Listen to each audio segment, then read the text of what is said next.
The grand hall of the Galactic Council buzzed with voices. Thousands of beings from hundreds of worlds sat in rising rows of seats. At the center stood High Elder Vox, his blue skin wrinkled with age, his four eyes blinking slowly as he waited for silence. "I come before you today with a warning," Vox said, his voice stronger than his old body suggested. "A new species has begun to reach for the stars. They call themselves humans." A ripple of laughter spread through the chamber. Grand Counselor Mira, tall and elegant with silvery skin that caught the light, stepped forward. "High Elder," she said, her voice sweet but her eyes cold. "We respect your wisdom, but surely this is not worth our time. These humans have barely left their own moon. Their ships are primitive, their weapons are basic. Why should the Council fear them?" Vox did not answer right away. Instead, he touched a control on his wrist. Above the central platform, a display appeared. It showed a blue-green planet, the third from a yellow star. "Observe," he said. 100 of their years ago, they traveled by horse and sail. 50 years ago, they split the atom. 20 years ago, they created worldwide information networks. Today, they have permanent bases on their moon and are planning missions to their neighboring planet. "Many species advance quickly," said Counselor Drav, his thick arms crossed over his chest. "What makes these humans special?" "It is not just their speed," Vox replied. "It is their nature. Humans adapt faster than any species we have encountered. They thrive on challenge. They turn setbacks into advantages." He touched his wrist again. The display showed human history, their wars, their disasters, their triumphs. "Most importantly," Vox continued, "humans never give up. When they cannot go around an obstacle, they go through it. When they fall, they get back up stronger." "Grandy." Counselor Mira laughed, and many joined her. "High Elder, with respect, they sound like children playing at being warriors. Their planet is still divided into nations that fight each other. How can they possibly threaten us?" Vox's ancient eyes narrowed. "I did not say they threaten us today. I said we should be cautious. The last species with such adaptability was the Krevan, and we all remember what happened to them." A hush fell over the room. The Krevan were not spoken of in polite company. Their empire had risen quickly and fallen even faster, after challenging the Council's authority 3 centuries ago. "That was different," Mira said quickly. "The Krevan were aggressive by nature. From what we have observed, humans value peace." "Humans value survival," Vox corrected. "They will be peaceful if peace helps them survive. They will be warriors if war helps them survive. That is what makes them dangerous. They are whatever they need to be." The council members shifted uncomfortably. Vox could see he was losing. Them. They were too comfortable in their power, too certain of their superiority. "I ask only that we establish clear boundaries," Vox said. "Make contact now, while we can still impress them with our strength. Set rules before they learn there are no rules." "We will consider your advice, High Elder," Mira said, in a tone that meant they would do no such thing. "The council thanks you for your wisdom." Vox bowed his head and stepped away from the platform. As he shuffled toward the exit, his assistant Toll hurried to his side. "They will not listen," Toll whispered. "They never do," Vox replied. "But we have done our duty. Now we prepare." Captain James Reed stood on the bridge of the exploration vessel Pioneer, staring at the vast emptiness of space through the main view screen. At 45, Reed was considered young for a captain, but his sharp mind and cool head had earned him command of humanity's most advanced ship. "Anything on sensors, Dr. Lane?" he asked. Dr. Anna Lane, the ship's science officer, shook her head. Her fingers moved quickly over her console. "Nothing yet, Captain, just more empty space." Reed nodded. The Pioneer had been traveling beyond the edge of charted space for 3 weeks. Their mission was simple: go farther than any human had gone before, and see what was out there. "Keep looking," Reed said. "There's something out here. I can feel it." Commander Mike Foster, Reed's second in command, looked up from his station. "Feeling things now, Captain? That's not like you." Reed smiled. "Call it instinct, Mike. 20 years in space teaches you to trust your gut." "Your gut better be right," Foster said. "Earth control is getting impatient. They want results, not more reports of empty space." "They'll get their results," Reed promised, "one way or another." The bridge fell silent as everyone returned to their work. Reed sat in his command chair, thinking. Humanity had been reaching for the stars for decades, but progress had been slow. The vast distances between solar systems made exploration difficult. The Pioneer was equipped with the newest drive system, allowing it to travel faster than any previous ship, but even so, the journey had been long. "Captain," Lane's voice broke the silence. "I'm picking up something on long-range sensors. It's not natural." Reed was on his feet instantly. On screen, the view screen changed to show a small object floating in space. It was clearly artificial, a metallic structure with extending panels that might be solar collectors. "What is it?" Foster asked, stepping closer to the screen. "Unknown," Lane replied. "But it's definitely not one of ours. The design is nothing like our technology." Reed felt a chill run down his spine. "Are you saying it's alien?" Lane looked up, her eyes wide with excitement. "Yes, Captain.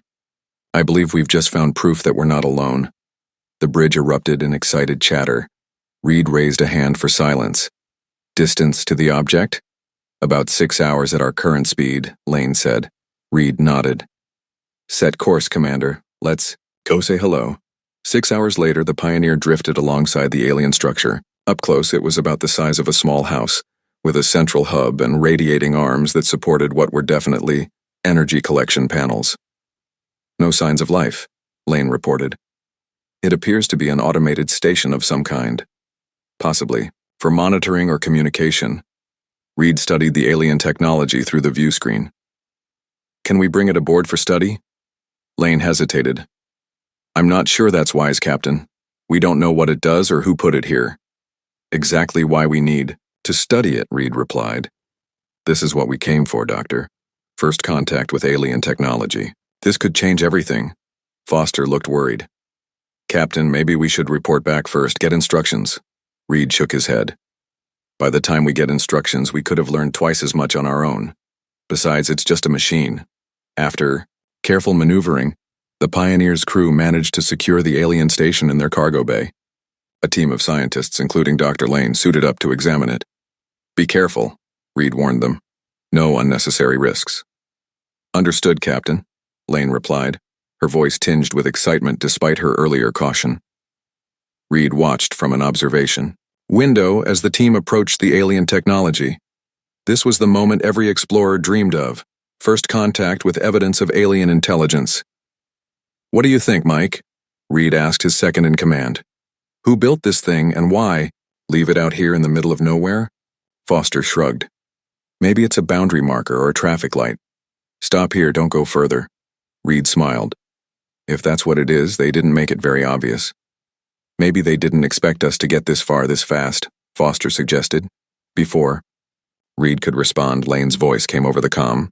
"Captain, you need to see this. We've found what looks like a control panel and it's responding to our presence." Reed and Foster exchanged glances. "On my way," Reed said, heading for the cargo bay. Whatever happened next would change human history forever. What Reed couldn't know was that the moment his scientists activated the alien device, a signal spread across the stars, a signal that would eventually reach the Galactic Council. And by then, it would be too late to heed Elder Vox's warning.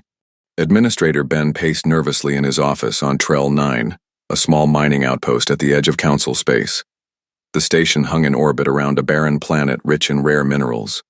Outside his window, transport ships came and went, carrying workers and supplies. "You should report this to the Council," said Leah, his assistant. Her green skin looked pale under the office lights. "Strange signals are always reported. That's the rule."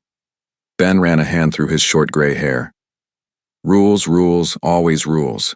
With you, Leah." "Rules keep us safe," she replied. Ben stopped pacing and looked at the data screen on his wall. It showed a signal pattern unlike anything he had seen before. 3 days ago, the station's sensors had picked it up. A repeating message coming from the direction of uncharted space. "What if it's something important?" Ben asked. "If I report it, the Council will take over. They'll send some official who knows nothing about frontier space. They'll make us wait months for answers." "And if you don't report it?" Leah asked, crossing her arms. Ben smiled. "Then we investigate ourselves. We take my personal ship, follow the signal, and see what's out there. If it's nothing, no harm done. If it's something interesting..." He shrugged. "Maybe we get a promotion." Leah's eyes widened. "Or maybe we get fired. Or worse." "Live a little, Leah. 20 years on this rock, following every little rule. Don't you want some excitement?" Before Leah could answer, the office door slid open. Trell, the station's security chief, rushed in. "Administrator," he said, his voice urgent. "Long-range sensors have detected an approaching vessel. It's not one of ours." Ben felt his heart race. "The signal source?" "Most likely," Trell replied. "It will reach us in about 6 hours." Ben straightened his uniform. "Prepare a welcome party, and Trell, keep this quiet for now." Trell nodded and left. Leah stared at Ben in disbelief. "You're going to meet them without council approval?" "I'm going to welcome visitors to my station," Ben corrected. "That's within my authority." Leah shook her head but said nothing more. Ben turned back to the window, watching the stars. After years of routine, something new was finally happening. Captain Reed adjusted his uniform as the Pioneer approached the alien station. Through the view screen he could see it was much larger than the monitoring device they had found.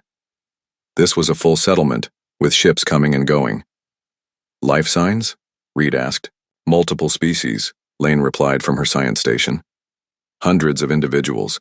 The station has artificial gravity and atmosphere compatible with our needs." Reed nodded. "They've sent us docking instructions. Seems they're expecting us." "How is that possible?" Foster asked. "We've never made contact before." "The monitoring station," Lane suggested. "When we activated it, it must have sent a signal." Reed considered this. "So they know we're coming, but we know nothing about them. Not the best way to start, but we'll manage." He touched a control on his chair. "All hands, this is the captain. We are about to make first contact with an alien civilization. This is what we trained for. Stay calm, follow protocols, and remember, we represent all of humanity." As the Pioneer docked with the alien station, Reed assembled a small team in the airlock. Himself, Dr. Lane for scientific analysis, Commander Foster for security, and Dr. Miller, the ship's chief medical officer. "Universal translators active?" Reed asked. Lane nodded, checking the small device at her collar. "They're designed to analyze language patterns and attempt translation, but they need something to work with first." "Then let's give them something," Reed said as the airlock opened. On the other side stood 3 figures. The one in front appeared to be the leader, humanoid but clearly alien, with gray skin and large oval eyes. Behind him stood a female with green skin and a security officer of a different species, taller and more muscular. Reed stepped forward, hands open in a universal gesture of peace. "I am Captain James Reed of the Earthship Pioneer. We come in peace and friendship." The gray-skinned alien tilted his head, listening. After a moment he spoke words Reed couldn't understand. The translator at Reed's collar hummed, processing the sounds. "Welcome to Trell 9, came the translation, slightly delayed. "I am Administrator Ben. This is my assistant Leah, and our security chief Trell." Reed felt a wave of relief. The translators were working. "Thank you for your welcome, Administrator. We are explorers from a planet called Earth." Ben nodded. "We have much to discuss, Captain Reed. Please, follow me."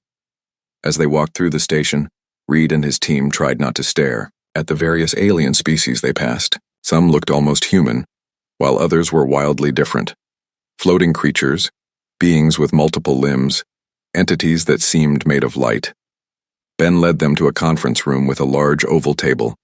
As they sat, screens on the walls lit up, showing images of space. "You activated one of our monitoring beacons," Ben said. "It wasn't a question." Reed nodded. "We found it drifting in what we thought was empty space. We meant no harm." "No harm was done," Ben assured him. "But you should know that you have entered Council space. The beacon marks the boundary." "Council space?" Lane asked. "The Galactic Council," Leah explained, speaking for the first time. 300 species, thousands of worlds, united under common law and protection.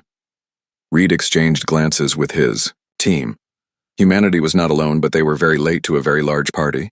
"We had no way of knowing," Reed said. We're new to interstellar travel.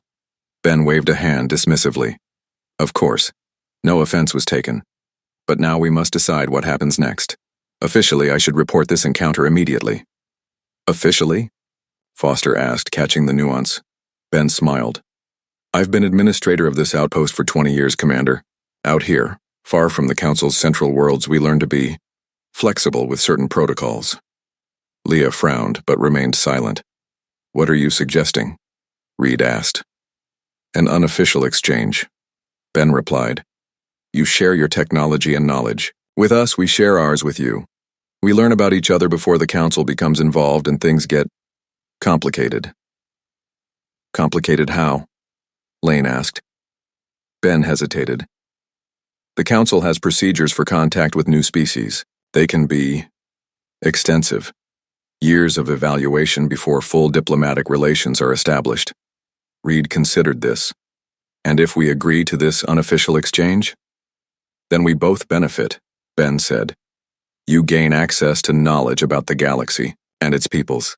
We gain understanding of your unique approach to technology. Unique? Miller asked, the doctor finally joining the conversation. Ben nodded. The modifications you made to our beacon, they were quite impressive.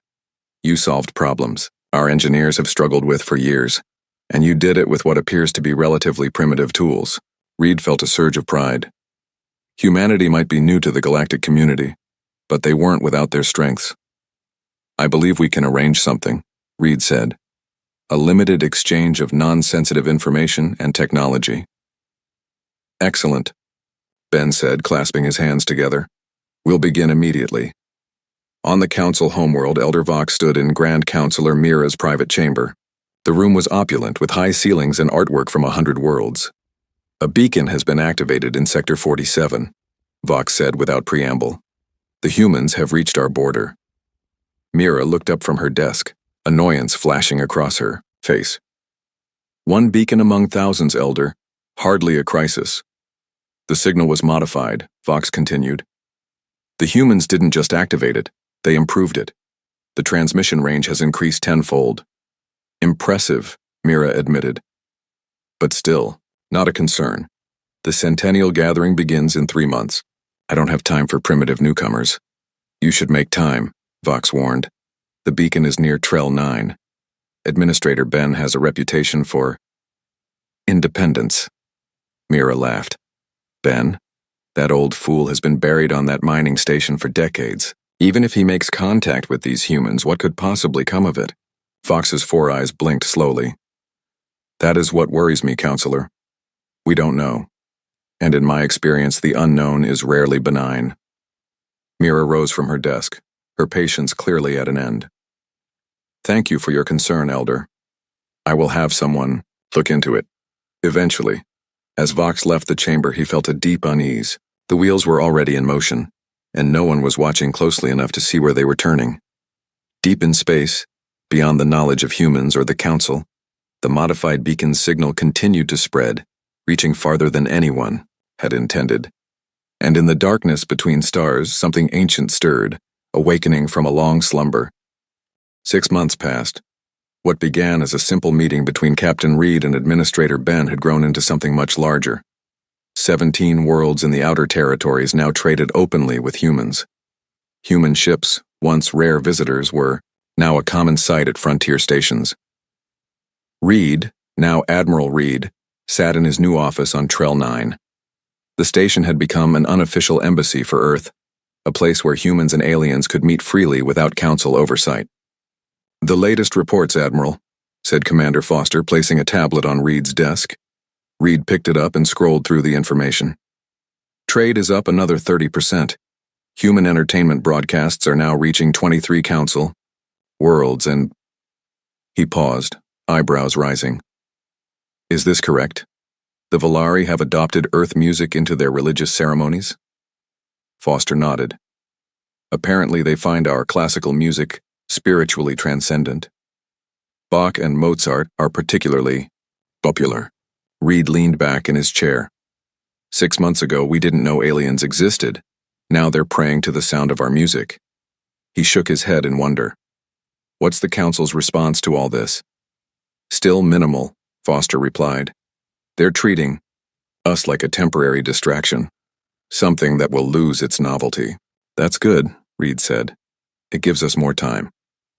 Time for what exactly? Foster asked, his expression concerned. The Earth government is thrilled with the trade agreements, but some officials are worried we're moving too fast. Reed stood and walked to the window. From here he could see ships coming and going, human vessels alongside alien craft of various designs. Humanity spent centuries looking at the stars, wondering if we were alone, Reed said quietly.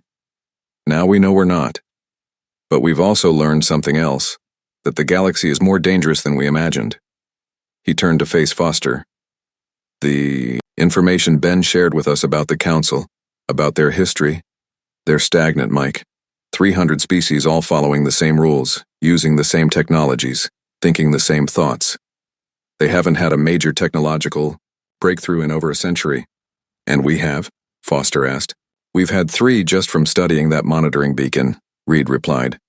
Our engineers look at alien tech and immediately see a dozen ways to improve it, not because we're smarter, but because we think differently. We're not bound by their traditions, their ways of doing things. Foster frowned. So what's our goal here? What are we working toward? Reed's expression grew serious. Survival. The Council might see us as a curiosity now, but that won't last. Sooner or later, they'll see us as a threat. We need to be ready when that happens. On the planet Valari, young Trin sat in his room, eyes fixed on the screen in front of him. On it, a human story played, something called a movie, about a small group fighting against impossible odds and somehow winning. Trin. Dinner is ready, his mother called from downstairs. Coming, he replied, but didn't move. The movie was reaching its climax, the heroes making their final stand. His door opened, and his father stepped in. Watching human broadcasts again? He asked, his tone disapproving. Trin nodded without looking away from the screen. They're amazing, Father. The humans think so differently from us. His father sighed. The Council has warned about these broadcasts. They call them cultural contamination. Now Trin did look away, his eyes flashing with rare defiance. The Council is afraid of new ideas. The humans aren't afraid of anything. That's what makes them dangerous, his father said. Trin turned back to the screen where the human heroes were celebrating their unlikely victory. No, he said quietly. That's what makes them right. In the grand hall of the Council homeworld, the Centennial Gathering was underway. Representatives from all 300 member species had assembled to showcase their achievements and plan for the future. Grand Counselor Mira stood on the central platform, addressing the assembly. For 1,000 years, the Council has maintained peace and prosperity throughout our space, she said, her voice carrying to every corner of the vast chamber. Today we reaffirm our commitment to the principles that have guided us: unity, stability, and the gradual controlled advancement of all member species. Elder Vox sat in his designated place, watching with ancient eyes. Beside him, other elders shifted uncomfortably. They alone seemed to sense what was coming. Before we begin the traditional presentations, Mira continued, there is one matter we must address. She paused, and a hush fell over the assembly. Many of you have heard rumors about a new species encountered in the outer territories. These humans have captured the imagination of some of our more impressionable members. Vox closed his eyes briefly. Here it came. While we welcome cultural exchange and peaceful contact, Mira said, we must also protect our way of life. The rapid spread of human influence, unchecked and unregulated, poses a potential disruption to our carefully balanced society. Murmurs spread through the hall. Vox could see the representatives from worlds that had benefited from human trade looking concerned. Therefore, Mira continued, the Council proposes a containment policy. A quarantine zone will be established around human-controlled space. Trade and communication will be limited and monitored. This temporary measure will remain in effect until a proper assessment of human civilization can be completed. The representative from Valari stood. With respect, Grand Counselor, my people have found great value in human cultural exchanges. Their art forms have enriched our spiritual practices. That is precisely the concern. Mira replied smoothly. Uncontrolled influence leading to cultural shifts without proper oversight. Another representative stood, this one from a mining world. Human technology has increased our production by 40%. Their methods are unconventional but effective. Effective, yes, Mira acknowledged. But have you considered the long-term consequences? Their approach to resource extraction differs greatly from our sustainable models. What might seem beneficial now could prove destructive in the future. One by one, Mira addressed the concerns raised by various representatives. Her arguments were reasonable, her manner calm and authoritative. To most in the chamber, she appeared to be the voice of wise caution, but Vox saw through it. This wasn't about protection. It was about control. The council feared what it couldn't predict, and humans were nothing if not unpredictable. Finally, Vox rose to his feet. The chamber fell silent. An elder rarely spoke at such gatherings unless the matter was grave. I warned of the humans 6 months ago, Vox said, his voice showing none of the weariness he felt. I suggested we establish clear boundaries then when we held all the advantages. That opportunity is past. Mira's smile tightened. Then you support the containment policy, Elder Vox?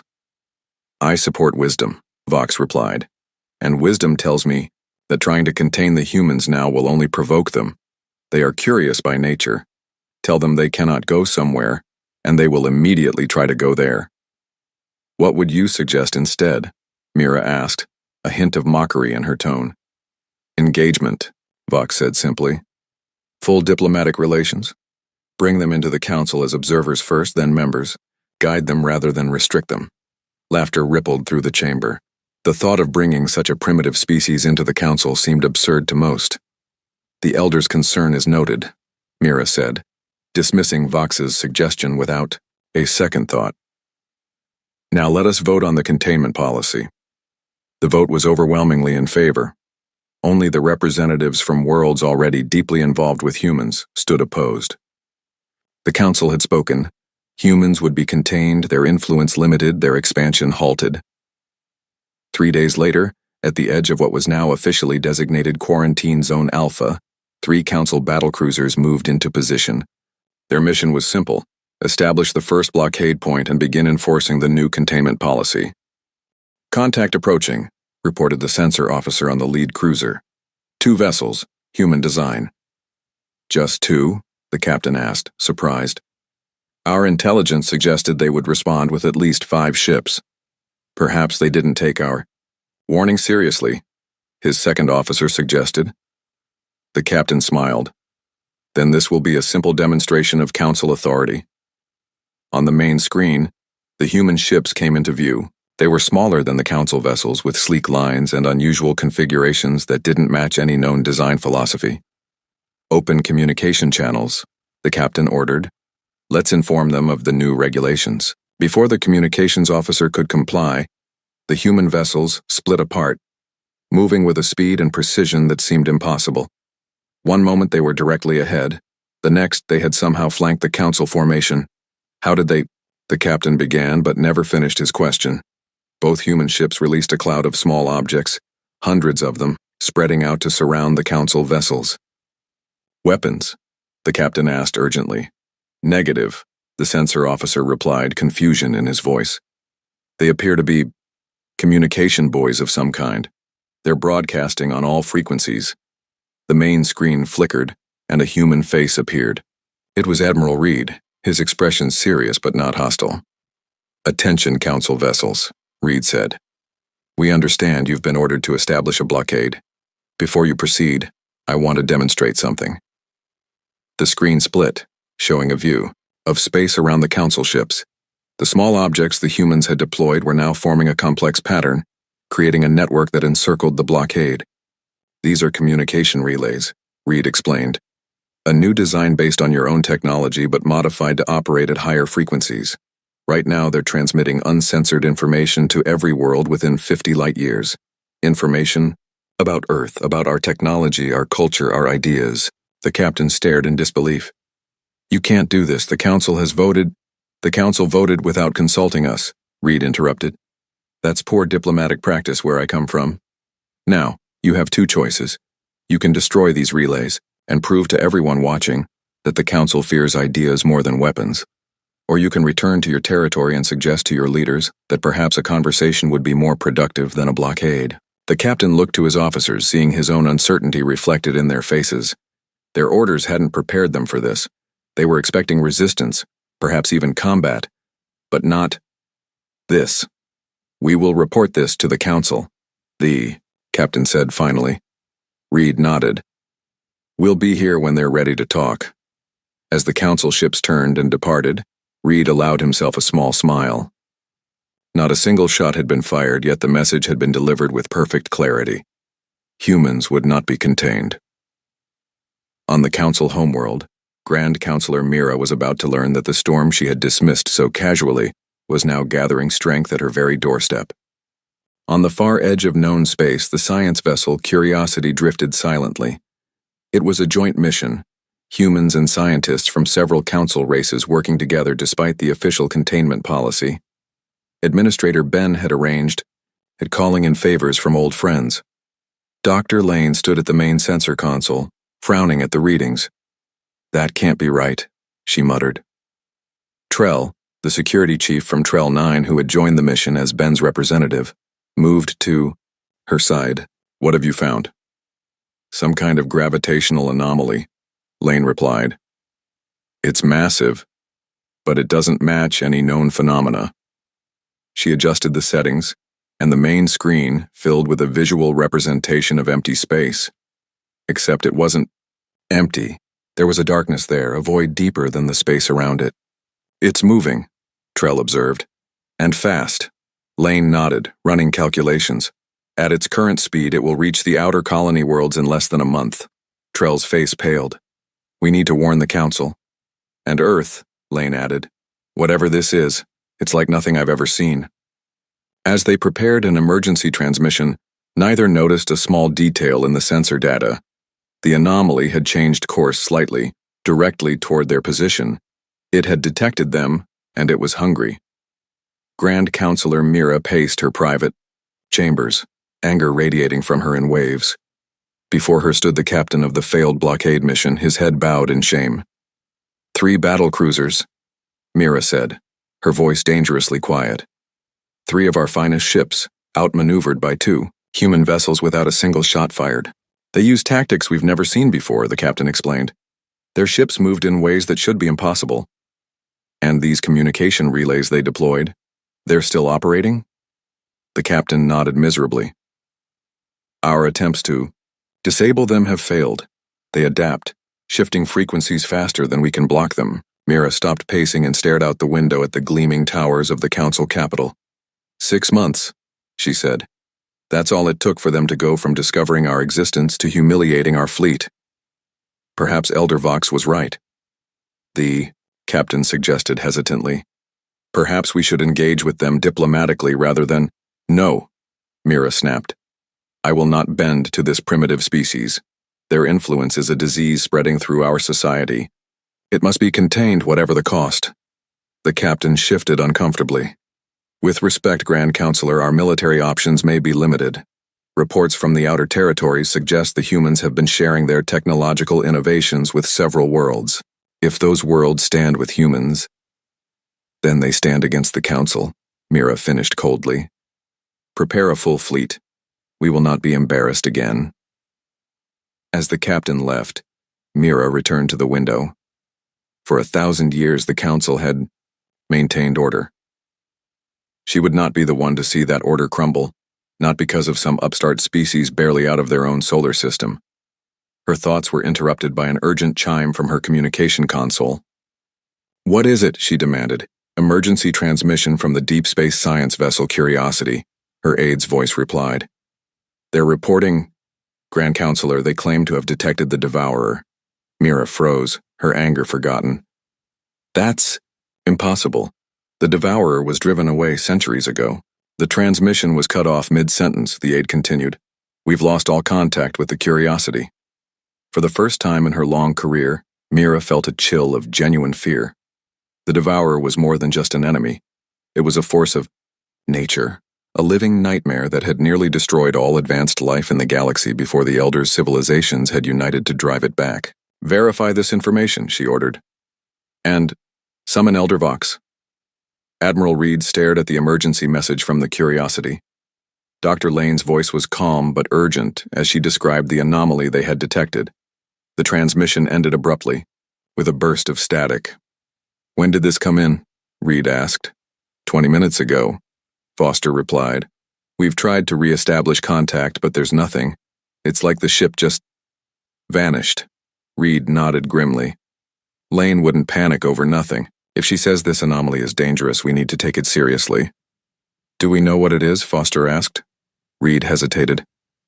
Maybe. Administrator Ben shared some historical records with me a few months ago. There were stories about something called the Devourer, a semi-organic hive mind that attacked the galaxy centuries ago. The description matches what Lane reported. Foster's eyes widened. If that's true, then we're all in danger, Reed finished. Council and humans alike. He stood up, decision made. Prepare the fleet. All ships, combat ready. The containment policy, Foster began. Doesn't matter anymore. Reed cut him off. If this is the Devourer, we'll need every ship we have, and it still might not be enough. As Foster left to carry out his orders, Reed turned to the star map displayed on his wall. Dots of light represented human outposts and friendly council worlds. If the Devourer was really back, how many of those lights would soon go dark? 1 week later, the frontier world of Vantis fell silent. No distress call, no warning. 5 million inhabitants gone in a single day. The council sent 2 scout ships to investigate. Neither returned. 3 days after that, the mining colony at Proxus suffered the same fate. This time, a single shuttle escaped, carrying terrified survivors who spoke of massive ships that darkened the sky and strange creatures that seemed made of shadow itself. Panic spread through the outer territories. Refugee ships fled toward the Council Core worlds, bringing tales of horror and destruction. The Devourer wasn't just back. It was stronger than before, more ruthless, more efficient. The Council fleet mobilized, but too slowly. Centuries of peace had made them complacent. Their ships were impressive but designed for ceremony and intimidation rather than actual combat. Their weapons were powerful but standardized, every ship carrying the same armaments, using the same tactics. The Battle of Trell 9, 50 Council vessels faced 3 of the Devourer's world ships. It was over in hours. Only 12 Council ships escaped to carry news of the defeat. Administrator Ben was among the casualties. His last transmission to Earth contained all the data he had managed to gather about the enemy, information that would prove invaluable in the days to come. Elder Vox stood before the emergency session of the Galactic Council. The chamber, usually so orderly, was in chaos. Representatives shouted over each other, demanding action, answers, protection. Grand Counselor Mira, her composure cracked, banged her ceremonial staff for order. Gradually, the noise subsided. The situation is grave, she admitted, her voice strained. In 2 weeks, the Devourer has destroyed 7 worlds and defeated our fleet at every encounter. Our analysts project it will reach the core worlds within a month. A representative from the agricultural world of Loria stood. What is our defense plan? How will you protect us? Mira hesitated, and in that moment of silence, everyone heard the truth. There was no plan.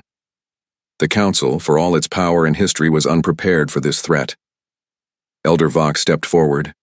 The chamber fell completely silent now, all eyes on the ancient figure who had warned them of humans months before. There is only one option, Vox said, his voice carrying effortlessly through the vast room. We must ask the humans for help. Gasps and protests filled the air. Mira looked as though she had been struck. The humans, she demanded. They are barely spacefaring. What could they possibly do against the Devourer when our own fleet has failed? The humans think differently, Vox replied simply. They see solutions where we see only problems. They adapt where we follow procedures. They innovate where we maintain tradition. They are chaotic, Mira countered. Unpredictable, dangerous. Yes, Vox agreed. And that is precisely why we need them. The Devourer defeats us because it knows us. It knows how we think, how we fight, how we respond. But it has never encountered humans before.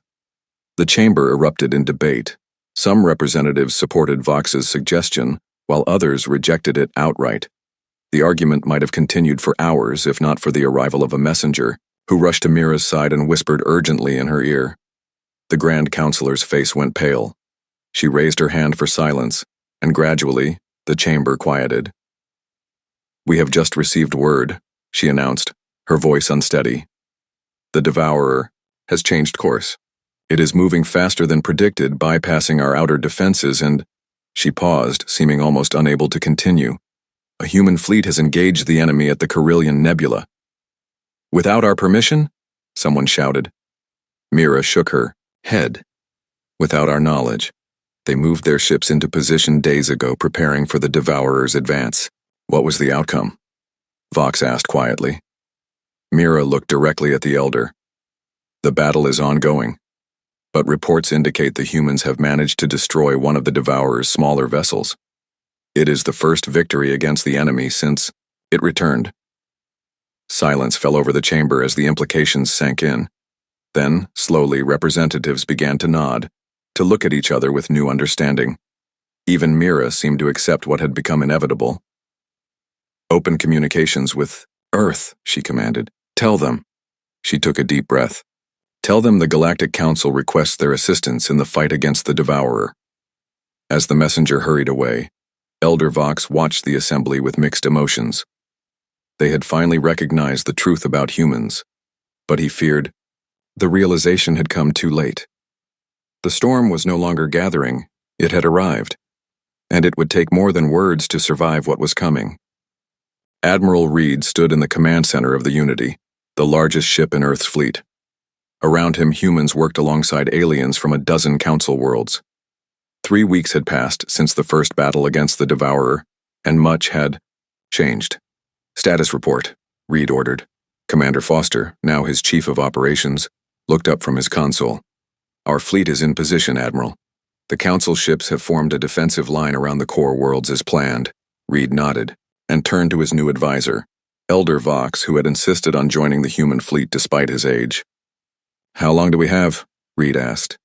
"Hours, perhaps," Vox replied, his ancient eyes focused on the tactical display. "The Devourer never alters its strategy once committed.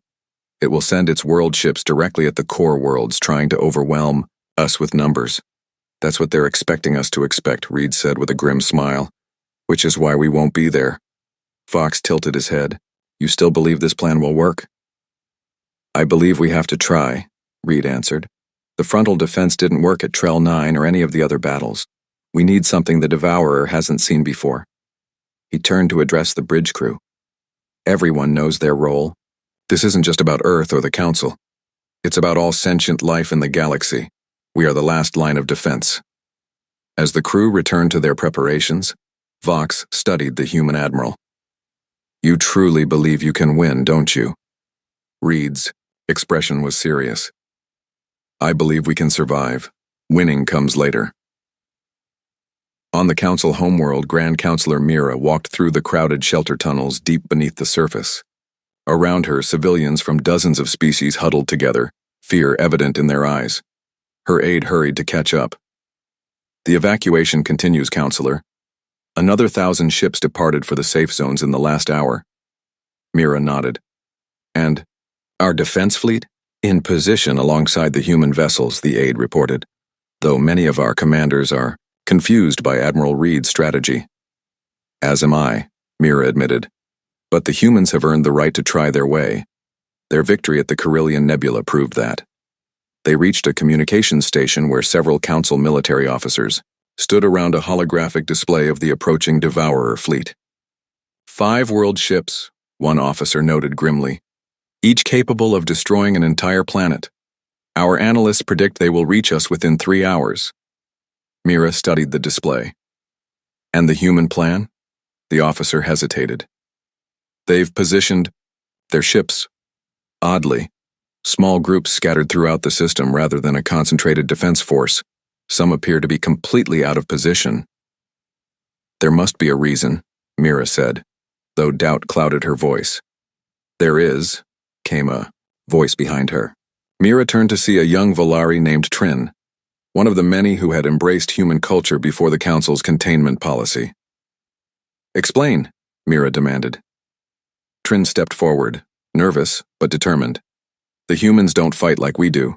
They don't use standardized formations or follow predictable patterns. Each of their ship groups will act independently, adapting to the situation as it unfolds.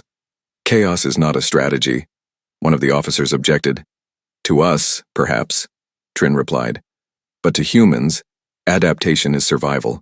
They embrace chaos because it creates opportunities. Mira looked at the young Valari with new interest. You've studied them. Trin nodded. Their stories, their history. Humans have fought countless wars among themselves. They've learned that the unexpected is their greatest weapon. For the first time in weeks, Mira felt a flicker of hope. She turned back to the display, watching as the human vessels continued their seemingly random movements. Then let us hope, she said quietly, that the unexpected is enough. Aboard the small strike vessel Defiance, Dr. Lane checked her equipment one last time. Around her, a team of human and alien scientists made similar preparations. Are you sure about this? Asked Leah, Administrator Ben's former assistant who had volunteered for the mission to honor his memory. Lane nodded. The data Ben sent before Trell 9 fell was clear. The Devourer isn't just a military force, it's a hive mind. Every ship, every creature is connected to a central consciousness. And you believe we can disrupt that connection? That's what we're going to find out, Lane replied. Our analysis suggests the Devourer communicates using quantum entanglement, instantaneous signals that can't be blocked or intercepted. But they can be confused, added Professor Krell, a council physicist, who had been working with Lane. The ship's captain called over the intercom. 2 minutes to insertion. All personnel secure for high-speed maneuvers. Lane took her seat and strapped in. The mission was dangerous, perhaps suicidal, but if they succeeded, they might give the fleet the edge it needed. For Ben, Leah said quietly. Lane reached over and squeezed her hand. For everyone. The battle began suddenly and violently. The Devourer world ships emerged from hyperspace near the Council homeworld, exactly as predicted. What they found waiting for them, however, was not what they expected. Instead of a defensive line of Council vessels, they encountered only empty space. The trap was sprung a moment later as human ships appeared from behind moons and asteroids, attacking from all directions at once. Each human battle group used different tactics, different weapons. Some fired conventional torpedoes. Others deployed new devices that disrupted the Devourer's sensor systems. A few simply rammed smaller enemy vessels, sacrificing themselves to create gaps in the Devourer's defenses. The Council fleet, which had been hiding in the shadow of the planet's largest moon, joined the attack as the Devourer forces began to scatter in confusion. Aboard the Unity, Reed watched the battle unfold. Status of Operation Needle? He asked. The Defiance has reached the primary world ship, Foster reported. They're initiating Phase 2 now. Reed nodded. And our losses? Foster's expression was grim. Heavy. We've lost 37 ships already. It'll be worth it if Dr. Lane succeeds, Reed said, though the weight of those losses showed on his face. Elder Vox stood beside him, watching the tactical display with amazement. I have never seen such a battle strategy, he admitted. Your ships move like they have minds of their own. That's because they do, Reed explained. Each captain has full authority to adapt and improvise. We gave them the objective, not step-by-step instructions. Vox nodded slowly. Freedom within structure, chaos with purpose. That's humanity in a nutshell, Reed said with a small smile. The smile faded as alarms blared across the bridge. The primary world ship is changing course, Foster announced. It's heading directly for us. They've identified our command vessel, Reed realized. All power to shields. Prepare for impact.